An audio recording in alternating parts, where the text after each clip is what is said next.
Hello everyone. දැන් අපේ WhatsApp group එකේ අවුත් ප්‍රශ්න අහලා තිබ්බා dermal roll එක පාවිච්චි කරාට පස්සේ කහන එක normalද කැසිල්ලක් එන එක normalද කියලා. ඉතින් අර අතන dermal roll එක තියෙන්නේ අර කහමේ උඩම පොත්ත epidermis එකේ සියුම් විසිදුරු හදන්න. මොකද අපි කාටත් කියන්නේ කෙස්ෂන් එක නවත්තන්න හොඳම බෙහෙත Finasteride 0.25. ඒක දැන් මෑතකදී තමයි මාකට් එකට අවිලා තියෙන්නේ. ලංකාවේ තාම නැහැ ගන්න. නමුත් අපි හරහා නොමිලේ හම්බෙනවා මාසිකව. ඉතින් දැන් ඒ dermal roll එක පාවිච්චි කිරීමෙන් ඒ බෙහෙත ඇතුල් වෙන එක ඉක්මන් වෙනවා. සාමාන්‍යයෙන් බෙහෙතක් ඔළුවේ ගෑවහම 15% වගේ ඇතුල් වෙන්නේ. මොකද චර්මයේ උඩම පොත්ත වතුර වලට ඔරොත්තුයි. වතුර ඇතුල් වෙන්න දෙන්නේ නැහැ. ඉතින් වතුරේ මිශ්‍ර වෙච්ච ඕන ද්‍රාවණයක් ඇතුල් වෙන්නේ 15% වගේ. ඉතින් අර එපිඩර්මිස් එකේ උඩම පොත්තේ සිදුරු හැදුවාම ඒ බෙහෙත් ඇතුල් වීම වැඩි ප්‍රමාණයක් වෙනවා.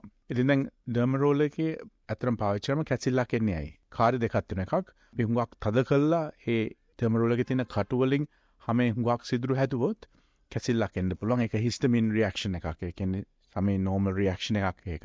ඉතින් ඒ කියන්නේ ඒ පුද්ගලයා මේක කරනවා වැඩි ඇත්තටම කරන ප්‍රමාණය වැඩි, තද කරනවා වැඩි. ඒකක්. ඉතින් එච්චර තද කරන්න අවශ්‍ය නැහැ. මේක මේ වේදනාකාරී දෙයක් නෙවෙයි. වේදනාවක් ඇතුව කරන්න අවශ්‍ය නැහැ.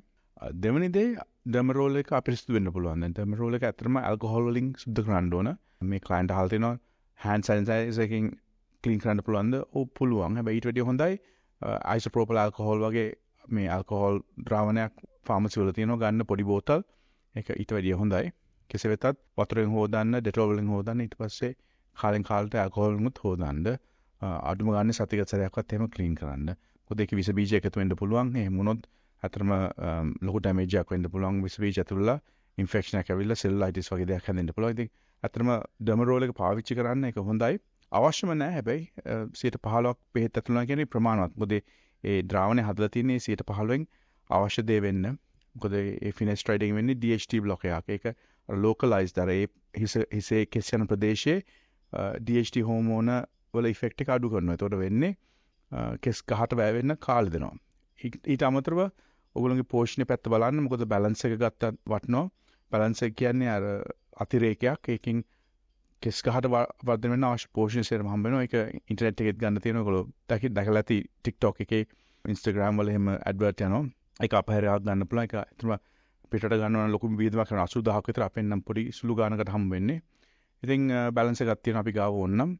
ඒකත් එක්කම කෙස් සම්බන්ධව කිසිම ප්‍රශ්නයක් තියෙනවා අපට අමතන්න අපේ නම්බර්ස් මේ දාලා තියෙනවා.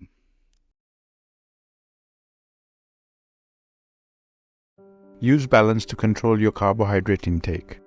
ඔබ කන පිෂ්ඨ ප්‍රමාණය පාලනය කරන්න balance යොදා ගන්න.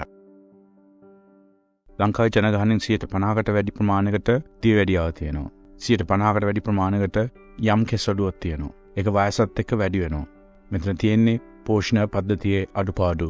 ඒ පෝෂණය නිවැරදි කරගෙන ඔබට අලංකාර කෙස් කලමක්, පැහැපත් හමක්, සාධ්‍ය වැඩියාව නොවෙන්න පියවර ගන්න, අදම ගන්න බැලන්ස් ජීවිතේට බැලන්ස් එකක් ගන්න කාලේ හරි නේද?